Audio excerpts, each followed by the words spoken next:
Boker Tov Yiladim. Boker Tov, Rabbi. How's everybody doing over there? Good. Hello, Rabbi. Shalom, Rabbi. Shalom, the young ladies. All right. All right, everybody turn on the cameras. It's time to turn on your camera land. I can see that you're listening up.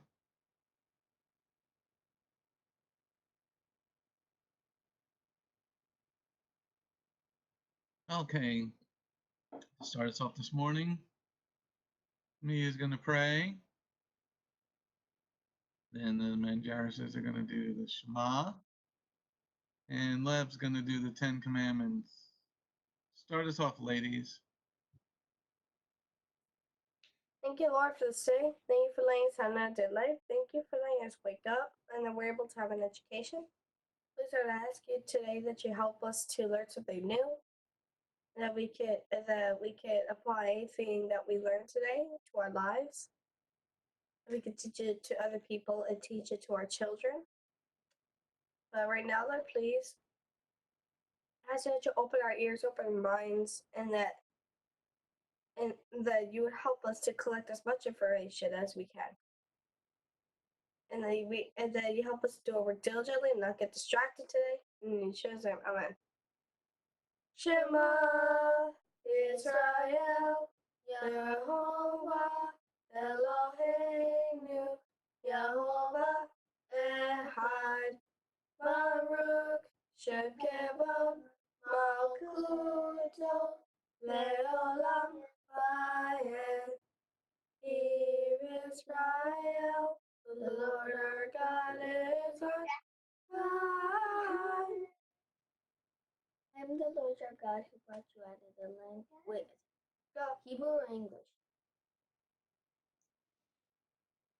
Hebrew. Anochi Yehovah Elohecha, lo yeh lecha Elohim acharim al panei, lo titza et shem Yehovah Elohecha leshav, zikor et yom hashava mekadsho, kebet et avicha ve'et imacha, lo titza, lo tina, lo tigno, lo ta'aneh berecha et sheker. No, it's like mud. How do you say it? Very good. Let's give Lev a big hand.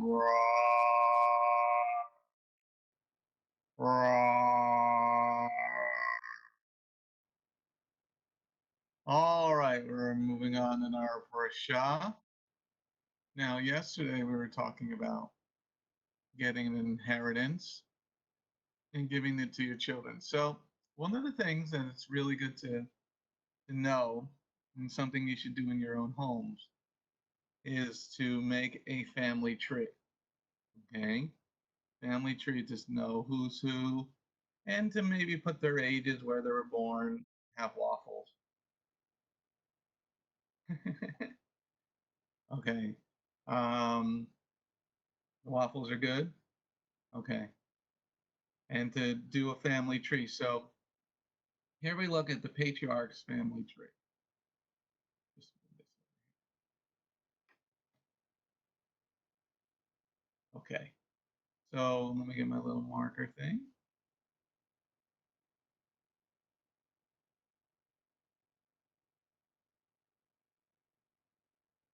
So up here we have our patriarch.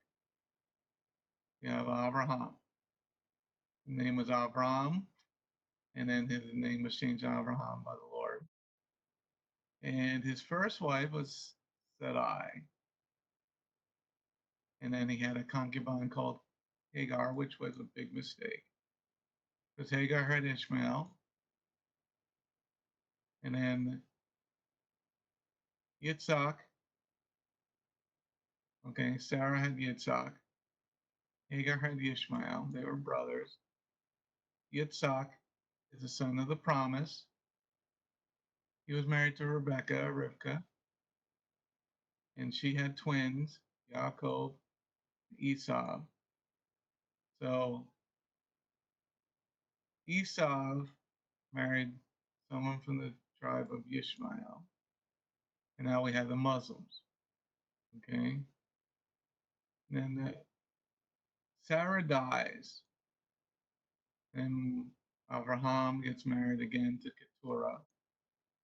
And then he has 6 more children that are not part of the promise.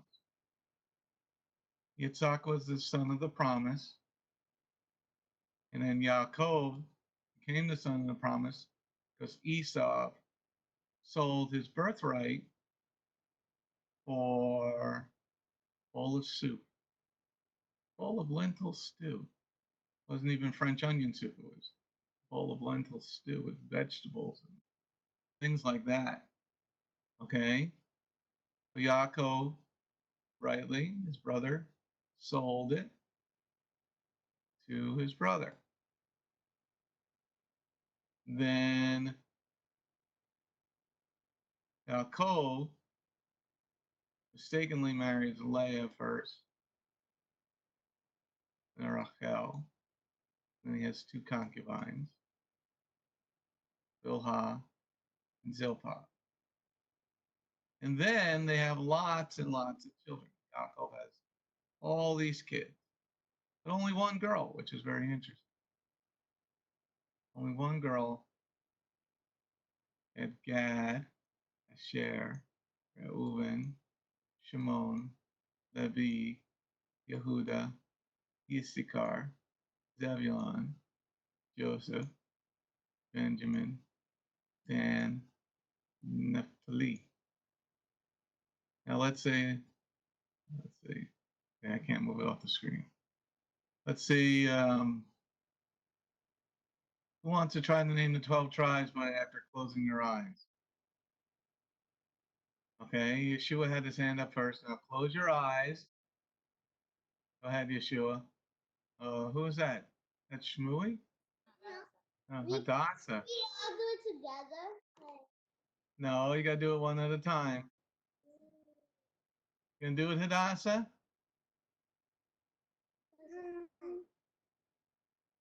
And sing. Levi and Judah, Dan and Naphtali, Gad, Asher, Issachar, Zebulun, Joseph, and Benjamin. These are the tribes of Israel. Wow, very good. Everybody give them a big hand. Ooh, the song. Good job. Good job. All right, Levy, close your eyes and name the tribes.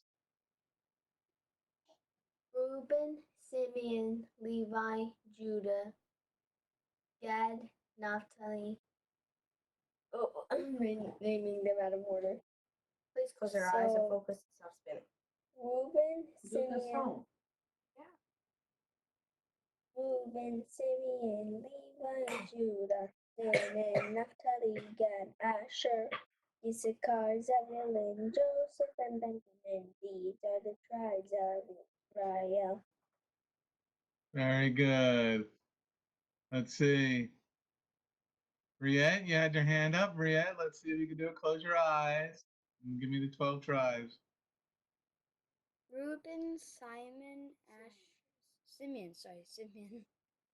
Asher, Levi, Judah, Naphtali, Zebulun, Joseph, Dan, and Gad, Benjamin.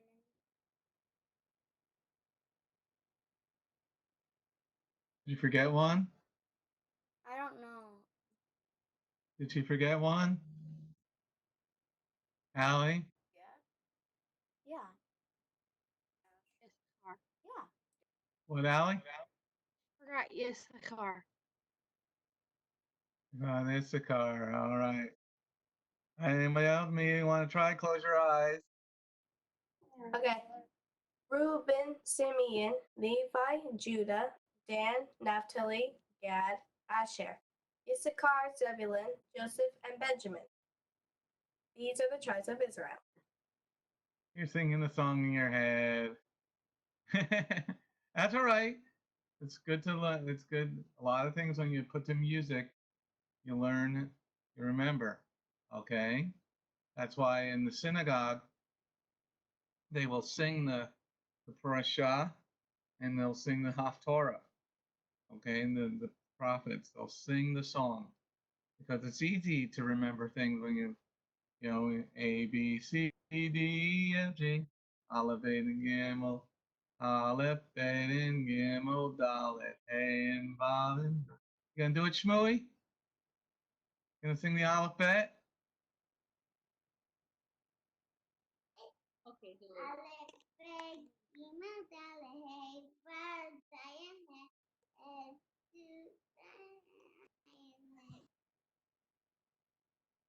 Oh, you got halfway, Yeshua.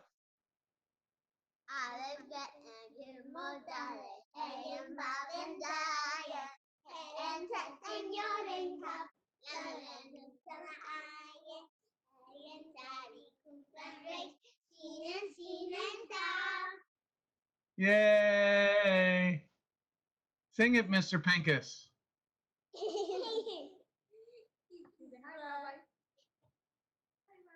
Where's Nana? Where's Nana? Can't she sing it? No, she's in the room. She go lay down. She's laying in the room. Okay. All right. Well, it's good to remember things, you know, and it's good to know who the tribes are. Okay, so we'll go back to this picture here. Okay. So one of the projects that you guys might want to work on in your homes and in your homeschooling is making a family tree, putting as much information as you can. So it would be good to like, you know, you put Abraham up here, like as far like, or you start at the bottom. Start at the bottom. Okay, you start with, let's say, Perez. Say that's you, or Ephraim. Say if you're Ephraim or Manasseh. Okay, then you build backwards as far as you can go. Like, who was Ephraim's mother and father? Okay, so Osnat and Yosef was his mother and father.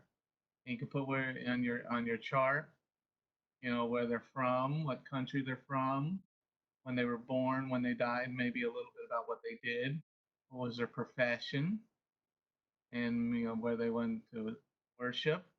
Okay, if they're a Hebrew by birth or grafted in person, if they're Messianic, if they're Jewish, if they're another religion, you put as much information about it. It's good to build that because it's a very positive thing to know your family tree. So Joseph, okay, his mother was Rachel, and his father was Yaakov. Okay, so it's good to know who you're. So if you were Ephraim, your grandfather was Yaakov. Okay, so it's good to know who your grandfather is, and then your great grandfather. Okay, it's good to know your family history and your family and where they grew up. You know, to try to write down as much information as you can, and as you get older, it's fun to research this, and this is why people go, listen up, kids. I know that you might not understand it as much so far, but it's good to know who your family is. You know, it's good to prove your family line. Okay, as you get older, a lot of people, as they get even older than me, when they retire from work, they really go heavily into. They really like want to learn who their ancestry is. And that's why a lot of people are finding out on their DNA who their family is. And there's a website called ancestry.com where you can fill in your information. And sorry, I got something in my eye. Okay. And that's how I found out where some of my family and how they had gone back to Israel in the early 1900s. Okay. So it's good to know who is who your cousins are. Okay. How you're related to people in the world. So, but it's most important to know who, especially if you get older, okay, and you start to study the scriptures even more, who the people of the world are. So you know prophecy, like in Psalm 83, the Psalm 83 war. Who are those people today? Okay, it names some of the countries, but some of those countries are missing. So you have to go and you research lineage, who those people are today. Okay, and there's a lot. Some ministries do focus a lot on this lineage, on who's who are the Ishmaelim, who who are the children of Esau. Okay, how did they become Muslim? You know, where Bilhah's children went. You know, where Benjamin went, where Dan went, where Holly went, how they went to the nations. Okay, and you might be part of this lineage. A lot of your parents are finding out they're got Hebrew lineage and Hebrew DNA.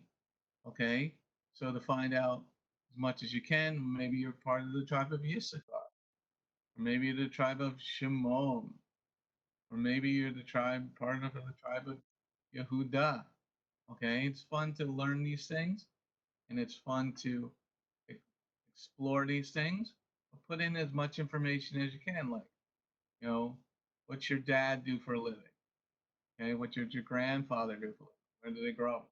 Where is he buried? Okay, where was he born? Okay, so it's good to make a family tree. All right, so now we talked about that for a little bit.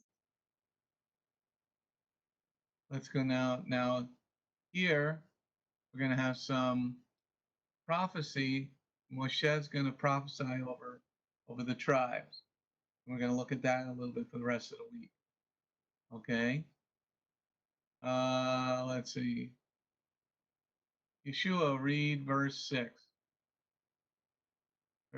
Devarim 33:6.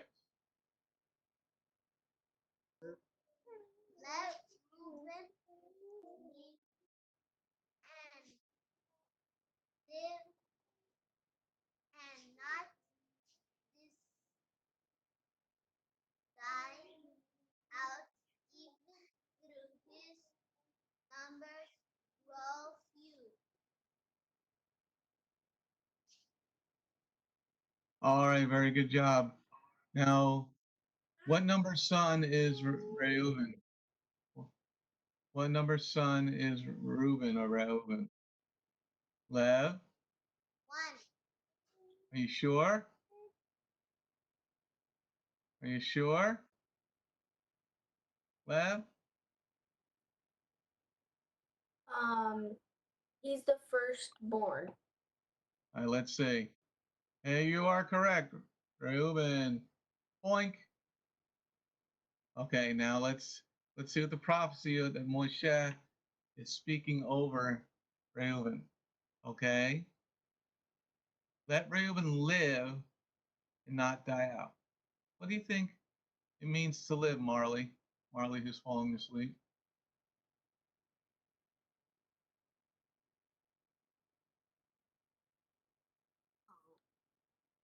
Sorry, what? These two were talking. Are you two talking? Reuben. Yes, but I couldn't hear because of it. Yeah, Adrian just mentioned that the Reuben has like a vav, so I was trying to correct him. Sorry. That is evolved. Yes, it's a vav. Yeah. Right there. Name me the letters. Resh, Yeah. Aleph, Vav, Bet, and then it's Nun Sofit. You are correct. You are correct. Okay. So Marley, what the question was, it's Moshe is prophesying over Reuben. Okay, and he says, "Let Reuben live and not die out." What do you think that means? Let him live and not die out. Why would a tribe die out? Well, maybe it could be like the other enemy nation. Speak up, please, or get closer to the microphone. Maybe it could be from the other enemy nations. Well, what does it mean to live then? Sorry, what? What does it mean to live then?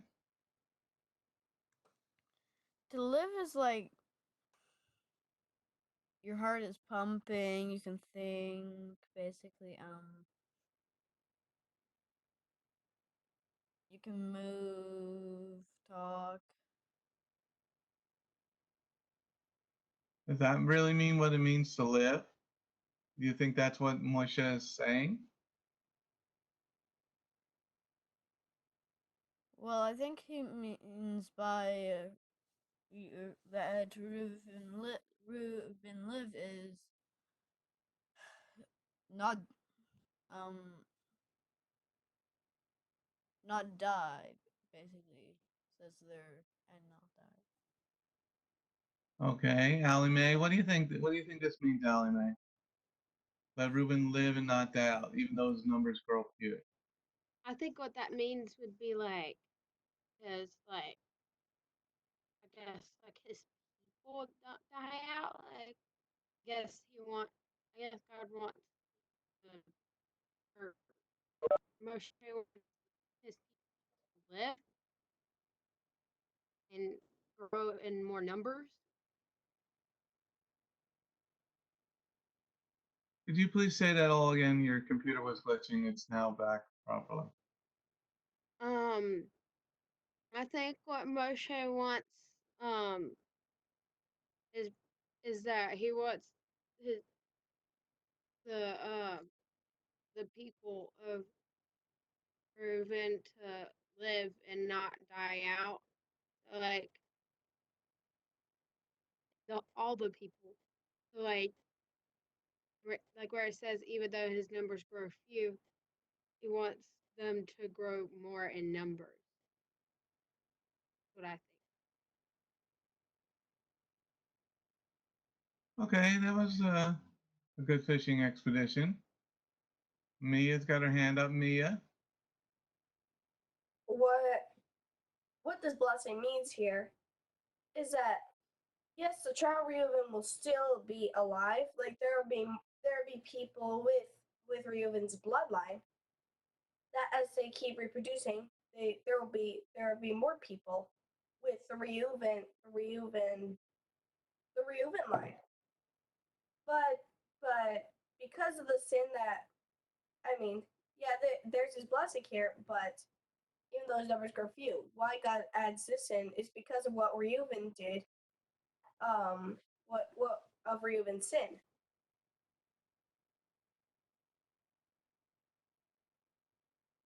Okay, so talking about the Reuben sin.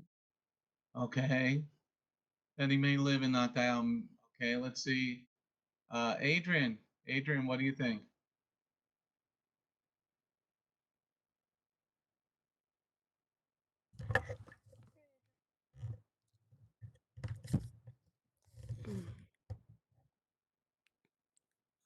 Would help if you pay attention. Yeah, for some reason, I just got distracted for the last 10 seconds. No, really. Well, we've been talking about this subject for over 10 seconds. So Yeah, living. what do you think this sentence means? Well, his people, the tribe of Reuben, will not die out. Although there are few, it is intended that he will not be gone. He will not be removed. He will not be lost. Okay. So what do you mean to not die out? Simply, all the descendants of Reuben dying. What? All the descendants of Reuben dying and leaving him and his tribe to die out. Because everyone is dead. That is a descendant from Reuben. Do you think that can happen? Yeah. It happens all the time with families these days. But wouldn't that break God's promise?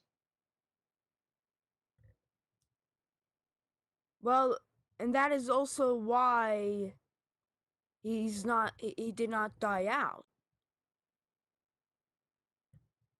You're really out in the middle of the ocean somewhere. No, if his descendants all died out, if all his descendants died, the tribe of Reuben would have died out. But God would not let it die out, and so his descendants would live. The tribe of Reuben would still exist. Okay, so the tribe of Reuben will exist. Well, that's true because if it totally gets destroyed, then it would break God's promise. But what is he saying in this whole sentence is what we're looking at. Okay, Yeshua, do you had your hand up, Yeshua?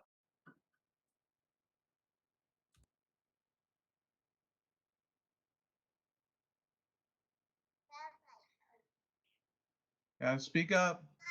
Reuben's family, when Reuben is not died yet, there's few of Reuben's generations. Even there are more of few of his family. Okay, then they'll still have a generation even though they're few. Yes. Okay, so there's going to be some left. Yes. Okay, that's very good. Let's see what do you think, Riette? What do you think this verse number 6 means? Let Reuben live and not die out, even though his numbers grow few. Well, I agree with what Adrian said. I think it's like because he wants that tribe to still stay intact, like to still exist. Well, what do you think he's saying with even though his numbers grow few? Like even at like the hard times when the tribe's popularity, like when there are very little people in the tribe, even then that Reuben's tribe won't die out. Okay, well that's good. It won't die out. All right.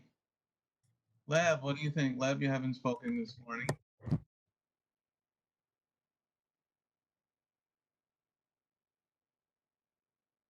What I think it means to live is like what I think this sentence means is like that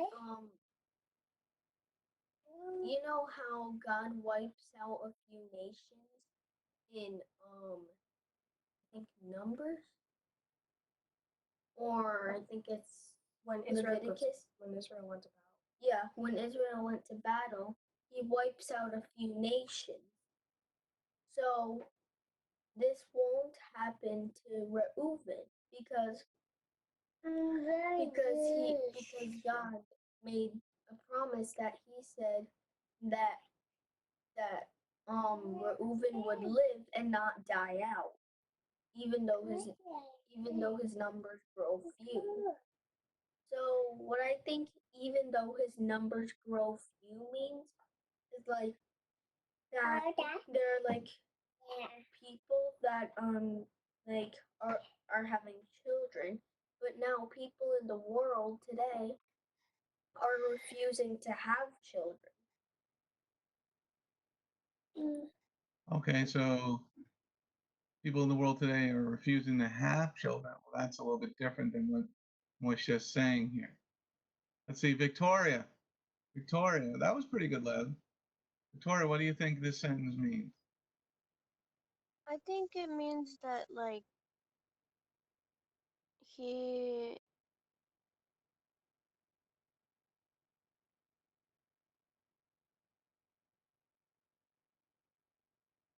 that his like tribe and stuff it won't die because like they're like Lev said they like are having children and their tribe will like grow, so it won't die out.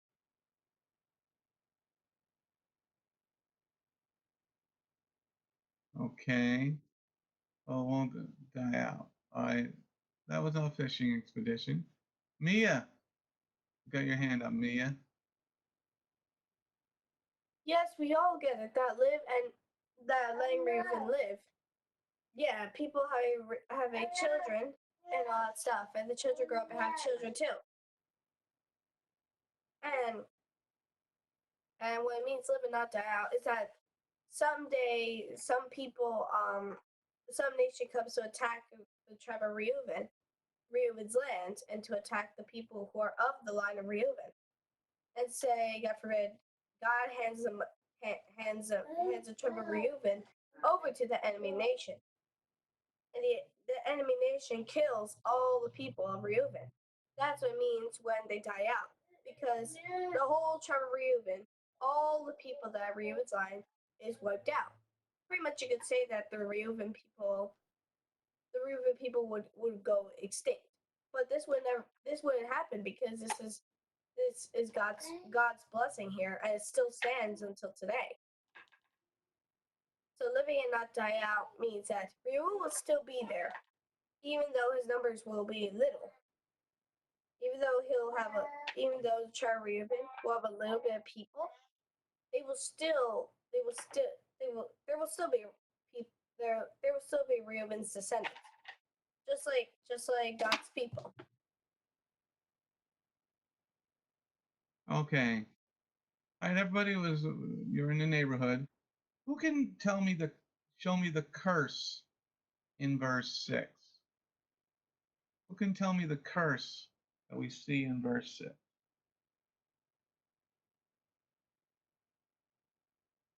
Let's see. Allie Mae, can you show me the curse in verse 6?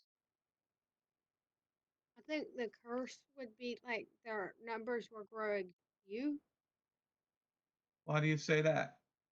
because like I guess if they had a curse, and they would be like they'd have something bad happening to them, and I guess their numbers could grow few, and they wouldn't have as many people.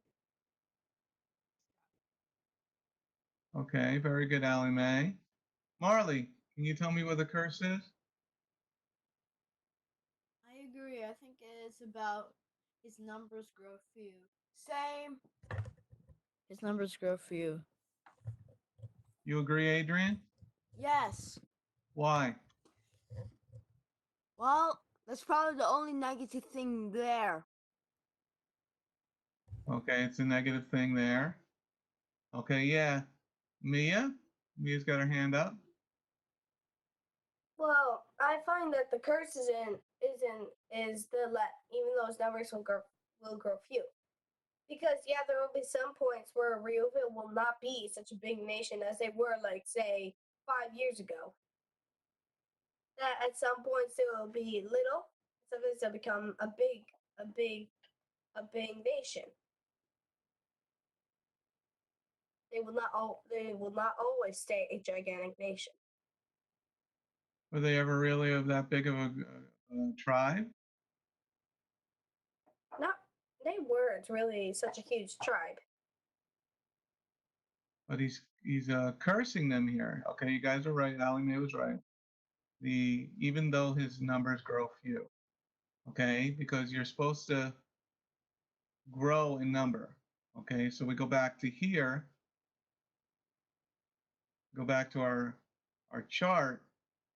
Leah over here, Leah, Yaakov's first wife. Okay, had lots of children. Had 1, 2, 3, 4, 5, 6. 6 kids. Leah had, what are you saying, 7? Oh, she had Dinah. Sorry, Yeah. I forgot Dinah. Did Dinah, Reuben, Shimon, Levi, Yehuda, Issachar, Zebulun. Okay? So she had 7 kids.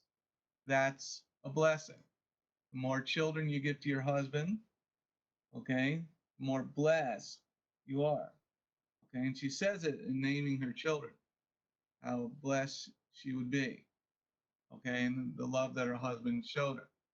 Okay, when you're not having a lot of children, okay, or you're stopping from having children by doing something like the world does today and many different methods of stopping having children, that is very bad.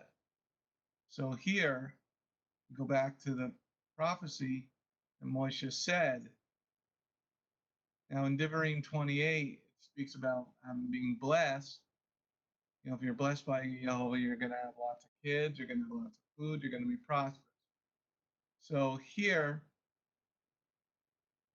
Moshe is saying that the curse of Reuben that Yaakov gave over his sons, okay, because here, in the Yaakov's life, he gives a prophecy about the 12 tribes of Israel.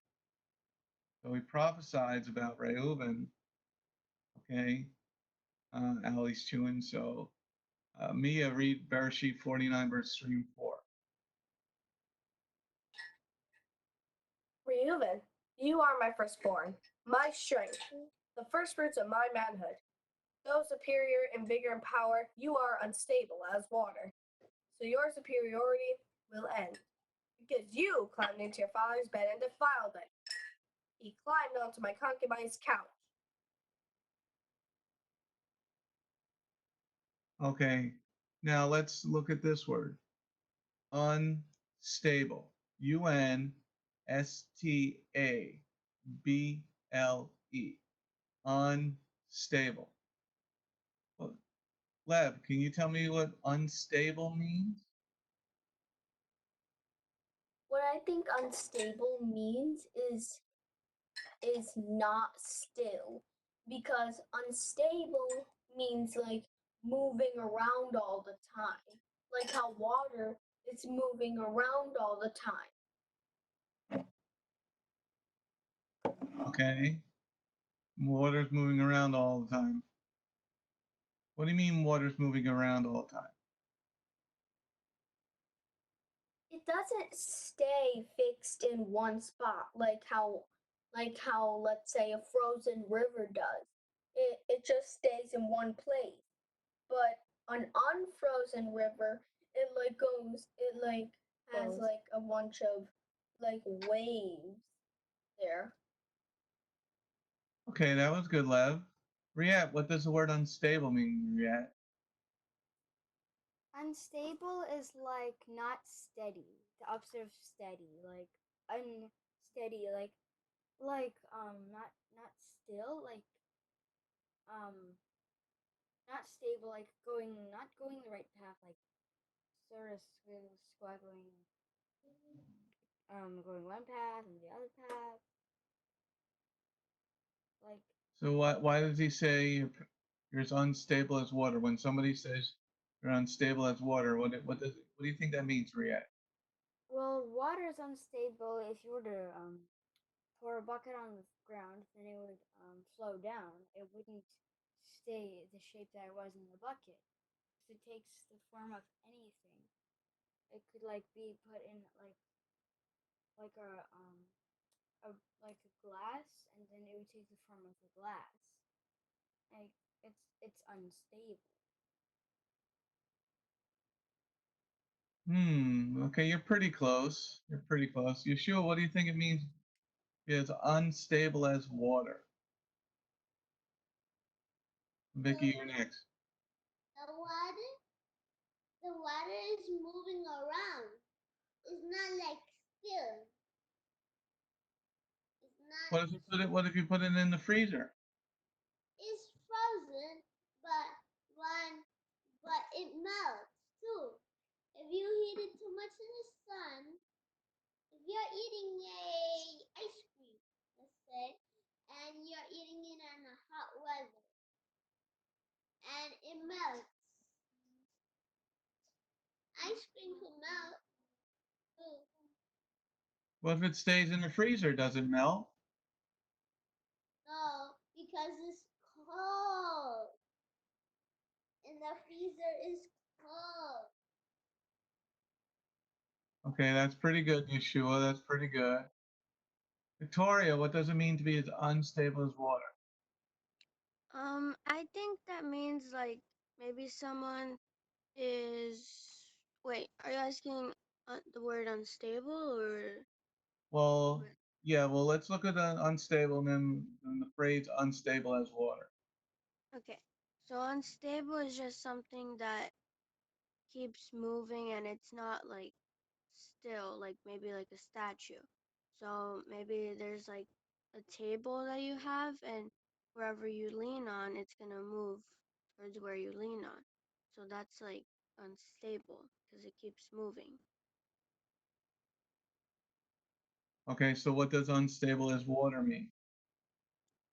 I think that means like maybe it's talking about someone and it's saying that they move a lot and they can't maybe behave the right way. They move a lot and they can't behave? Yeah, like maybe it's someone that's not mature and they keep running around and not like behaving. So they're like unstable, I guess. Okay, we're getting there. We're in the neighborhood. Mia, what does it mean to be unstable as water? Well, think it. That's okay. Unstable as water means that Reuben didn't really stay firm in one place. I'm not talking about being nomadic or anything of that sort. But talking about like say his relationship with God. Sometimes he would be on fire for God. The other times he wouldn't really be following God at all. He'd pretty much be changing sides all the time. Follow Satan, follow God. Follow other gods or follow God. Because we all know how water is. Water takes the form of whatever it's put in. Okay, water takes the form of anything it's put in. Okay, that's one way of looking at it. Okay, unstable as water. One of the things that we look at in water is constantly changing. Okay, constantly changing. Okay, what do I mean by water is constantly changing? Not its shape, but something else. What do you think, Allie Mae? You should know this. You're a little bit older. Science. What does it mean as unstable as water? It means like the water the water moves. Like it doesn't it like water is always moving. No matter how still it is, like it's always moving. What do you mean? Like even the slightest wind can make the water move. It's very movable. So unstable as water would mean like he moves around a bunch, I guess. He guess he I guess it would mean like he switches around like, oh, I need I need to follow God this day, and then the next day he's following another God, and then this day he's following Satan, and then this day he's following God again, and then it's all Is mixed that up. is that what the reference to water means? What Well, is no, water? not necessarily. Unstable as water would mean like you're.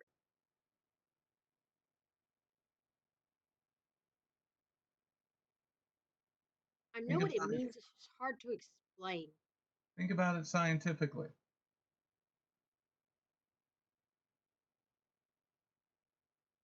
Think about it for a second.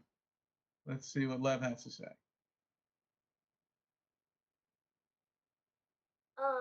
I know the states of water.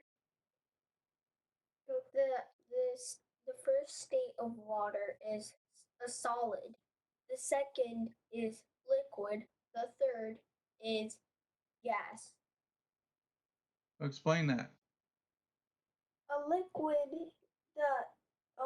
in order to make a solid, you need 32 degrees Fahrenheit, and the evaporating point, which is gas, is 212. No, no, no, no. Okay, so the freezing point of water is 30. Yes, Asher, you want to say something? Go ahead, Asher. Now you don't want to talk? Okay. And we want to talk when Lev's talking? Dad. No way. 3 states of matter in water? Dad. You don't know them? Solid, liquid, and gas. Dad. Right. Solid, liquid, and gas. Got it? Get it?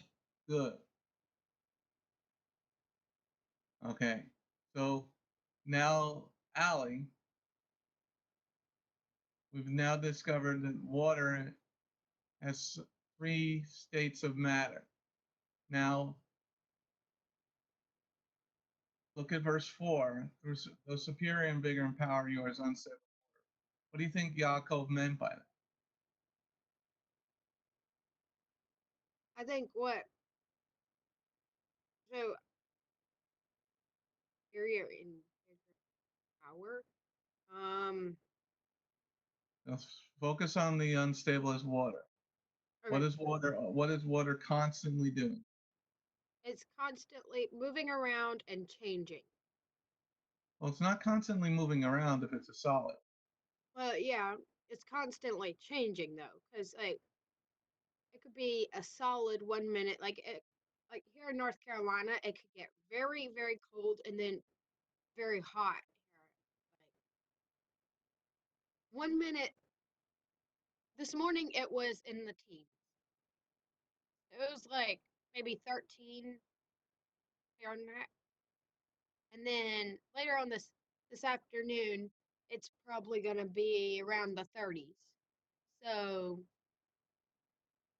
it could be that the water could freeze. So it could go from a liquid to a solid. Okay, very good. All right, so understand for water, all your children, water is solid, liquid, or gas.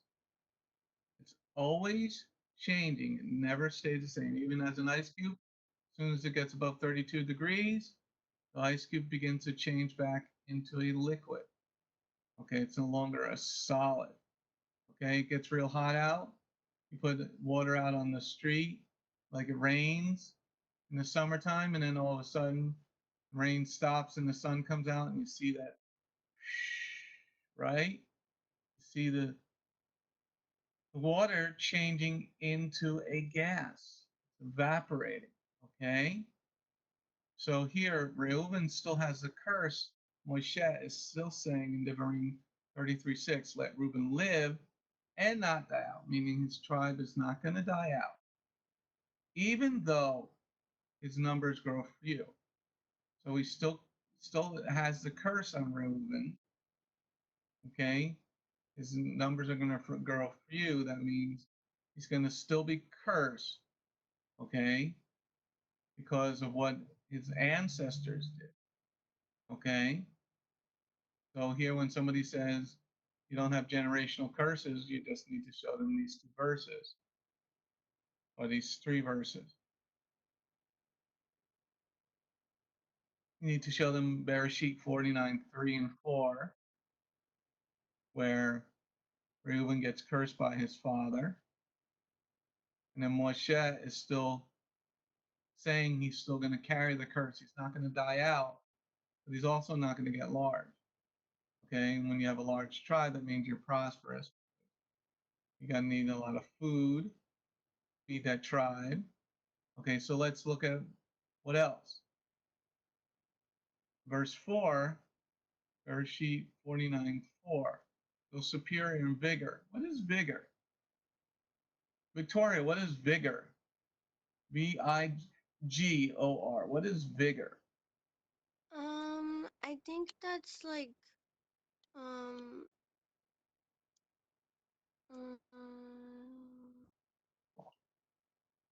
wait it's like when when you have like a lot of like strength, I guess. Like you're healthy too. I think that's what it means. Like Okay, well you're close. You're in a good neighborhood there. Adrian, what does vigor mean?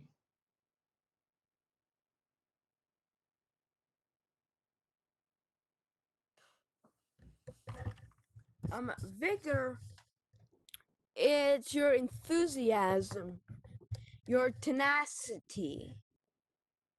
Um, Vigorous training is, for example, is very rough and very intense. So the father's saying, though you're superior in your intense and power, you're as unstable as water. What do you think he means by that? Probably enthusiasm, bravery,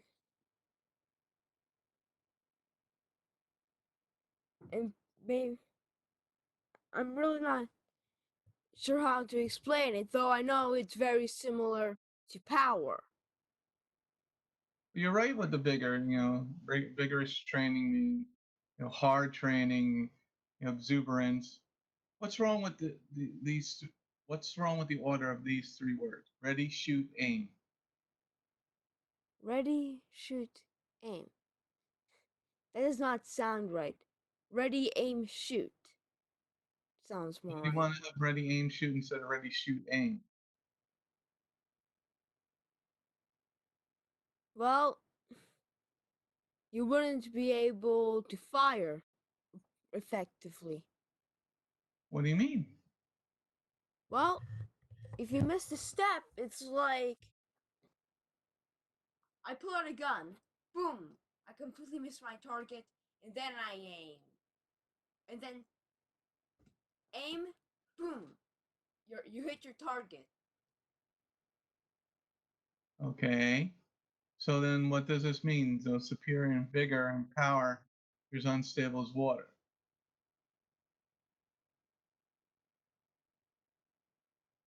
Unstable as water. That's probably his descendants. No, it's Unstable as saying, water. the father saying that of Reuben.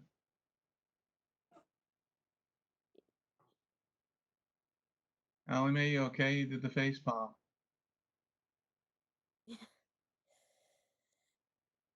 What I know is that he's probably unstable in his actions then, but he does them with vigor and power.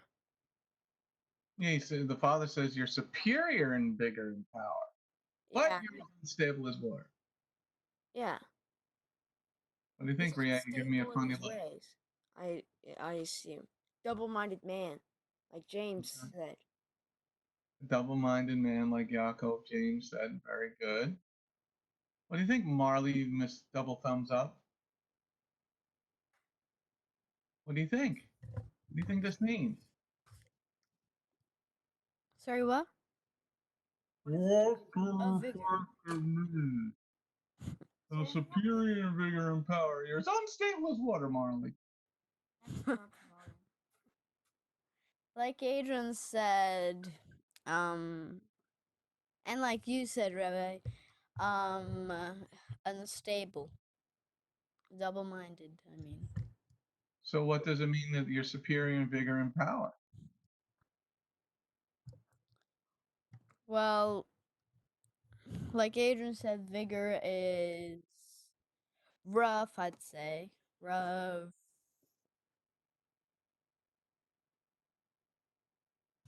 Vigor is Superior. rough? Or was it strenuous, like, vigorous training. Yep.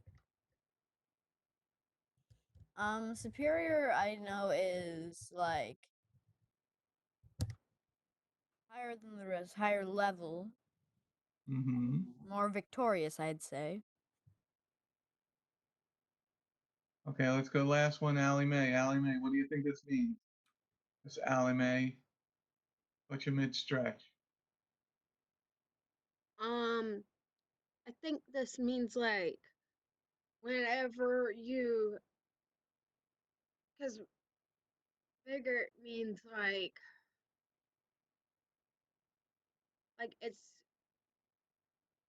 not a hard training or rough training or whatever, but it's like it's close. I know it's close to power or strength or something like that. I just don't know what word to use. Well, he's vigorously training. He's training real hard, real strong, real, you know, he wants to be able to run the triathlon. So he's got vigorous training,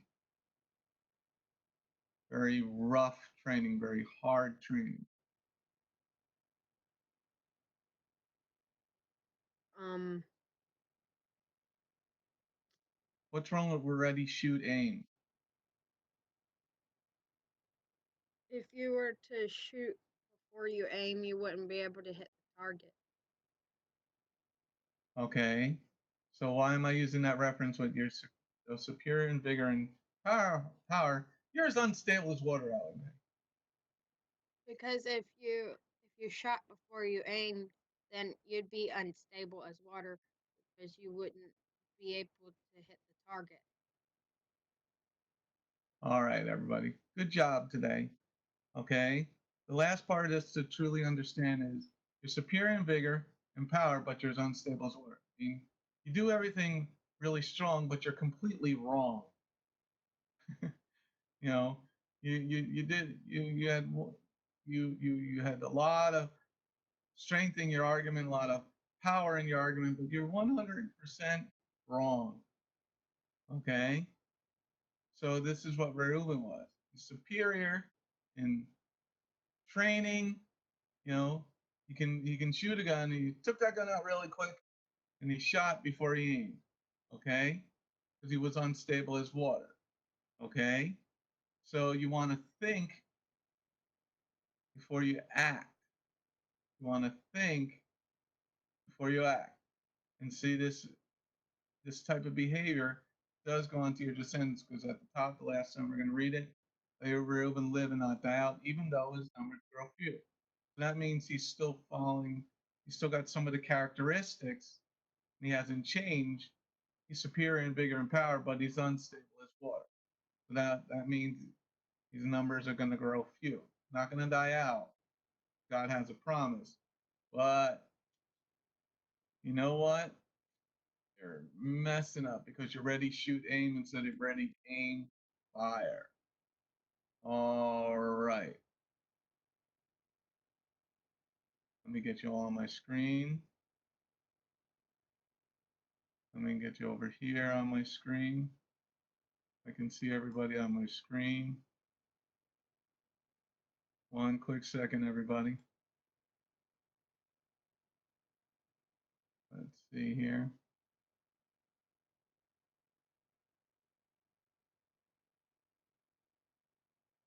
Get everybody on my screen. I'm thinking of a number from 1 to 10. Okay, we're going to start off with Riette. 1. Yo! Yeshua? 4. No. Allie Mae? 5. You got it. Thank you for this wonderful day, and thank you for letting us have another day of life, and thank you for everything you have done for us, and thank you for everything you have given us and all of the blessings. In His name, amen. All right. Have a great day, everybody. Shalom. Shalom.